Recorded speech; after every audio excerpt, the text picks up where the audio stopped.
Hey, and welcome to another episode with Geeks Corner. Today we're going to be looking at Apple's Showtime event. It actually happened yesterday at 5 p.m. UK time and finished about 7 p.m. And that was at 10 a.m. Pacific time to lunchtime. Now, Apple unveiled a few things, most of which we already really knew about, and some come as a little bit of a surprise, but rumors had been out there, but just nothing really announced for the event. Now, overall, um, myself personally, I liked the show right up until about the last 40 minutes. It just seemed to drag on, where Apple threw out obviously a lot of uh, famous people, which I understand why they did it, but for me, I just really wasn't interested in that. And I was really hoping to get a price on Apple's new streaming service, Apple TV Plus. However, they didn't actually give a price, so we're waiting for that to be confirmed. And obviously, I'm assuming that will be just before the launch on there. Now, I do think that we'll probably get a free trial as well to get users in on there because Apple also introduced Apple News Plus, which is a paid subscription service. So basically, what they've got, they've taken texture, which they bought, and they've wrapped that into the Apple News application, and users are able to get a month's free on there before the subscription starts. So we'll probably see that on the TV streaming service, I would assume, as well, just to get obviously more users in the door on there. Now, Apple also introduced Apple Channels as well, so you can subscribe to channels. That's not really that exciting. However, it's good that they've done it because you can do that on the Amazon Fire Stick and the Fire TV. So it's only just right that you can actually do that on the Apple TV if you want to keep the Apple TV relevant as well, because obviously the massive price difference. And then obviously going back to the subscription service for magazines and some newspapers, it is at $9.99 a month, but family subscribers actually get that access to that then as well, all included in that $9.99. So there's no additional charge. So that is really good if you've got a lot of family members on your plan anyway, who also like to read, should definitely take advantage of that. Then Apple obviously introduced Apple Arcade now. For me personally, I'm not a big gamer, so again, I wasn't really thrilled by that. Seen some good responses from people online. A bit of interest on that, so it'll be good again with the subscription service to see how that pans out. Something I did note on there, obviously they do allow online and offline playing of the game as well. So obviously, if you're out and about with no internet, you could actually still play the games that you've downloaded. So that is definitely a plus on there. And then Apple then obviously went on to talk about the Apple credit card. Now, that is actually really interesting to me. However, it is only available in the US. Hopefully, they'll bring that to the UK and some other countries as well at some point, but we're still waiting for Apple Cash here in the UK. No signs of that. So we'll see. So, overall, a good event.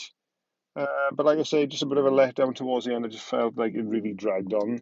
And again, we're still waiting really for news on what the prices will be for that subscription for the TV service on there.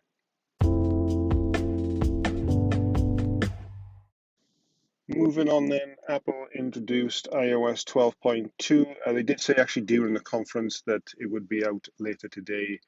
Oh, that was obviously yesterday. And tvOS 12.2 as well. And that came out just after 7 o'clock as well. We started seeing the updates popping out. And that's where you first got the glimpse of Apple News Plus in the US and Canada. However, there are reports at the moment that it is crashing for some users, and Apple's obviously working on a fix now. Apple News Plus wasn't in any of the betas, so obviously it didn't have the vast testing as the actual software did itself as well. So there are going to be some bugs, so do obviously expect probably another minor update to fix that in the coming days. We haven't seen any actual full release of Watch OS 5.2. It's still in its 6 beta for developers on there as well. And I'm thinking it's probably going to come around about 6 p.m. tonight UK time. We'll probably see a release of that as well. Now there are reports that there's the ECG or EKG, however you want to say it, really, is coming into some users in Europe, and there have been reports that have seen some reference in that in the documentation of iOS 12.2 as well, and we've got a link to that on our website, geekscorner.co.uk. Now, it will be interesting. I've seen some pictures of it in the Watch app in the betas, but obviously nothing on the Apple Watch itself. So it'll be really good if that actually comes to the UK, especially for those users who bought the Apple Watch Series 4 for that, even though Apple said it's in the US only at the launch. They didn't give a time scale, and obviously people bought it expecting it to be pretty imminent after the release. So it'll be good to see if that actually comes out. And once we get an update, then we'll obviously be able to confirm that. Knowing my luck, it'll probably come out when I'm out and about this evening. That's probably when the update will come, so it'll probably take me a little bit longer. But as soon as we know anything, we will put that an update out article online as well, and we'll put out information as soon as we know anything about the update being released. So make sure you guys check that out. Let us know what your thoughts are on the Apple event itself. And obviously, today it's pretty much AirPods 2 day for a lot of people who got in early and ordered the AirPods second generation. I ordered mine. Now, I saw reports in the US that shipping times were dropping quite quickly. In the UK, they seem quite stable, so I don't know if they're really not that popular. I know a lot of people seem to buy them at Christmas anyway. They seem to hit peak Christmas time this year, even though they've been out a good year. Now, I actually ordered mine a few hours after launch. I purposely held off. Shipping times and dates were actually exactly the same, and I got mine at 10 a.m. UK time this morning. And just really a plug for our website as well. We are currently holding a giveaway until the end of the month for AirPods 2. It's free to enter, and you can enter every day to boost your chances of winning and being picked at random. So we are looking at giving AirPods 2 away. We actually haven't ordered them yet. Like I say, ordering and shipping dates are okay in the UK, and we don't want to order them yet if the winner's going to be in another country. Obviously, we'll have to work with those then about getting them ordered and shipped to them from their country. It'll be easier and cheaper, obviously, for ourselves there. So make sure you guys get on that and enter as well. And let me know if you've already ordered a pair and if you've already got them, or if your shipping times have actually slipped as well. And I'm actually rocking those today. I've done a couple of videos and unboxing on it live on my YouTube channel. And I've also got some tips coming up as well but for AirPods on our channel as well.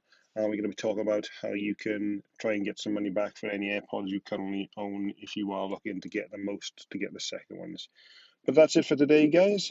Thanks for listening. Make sure you subscribe to our YouTube channel, follow us on Twitter or Facebook, and we do interact as well. So send us a message. Okay, guys, and I'll catch you on the next one.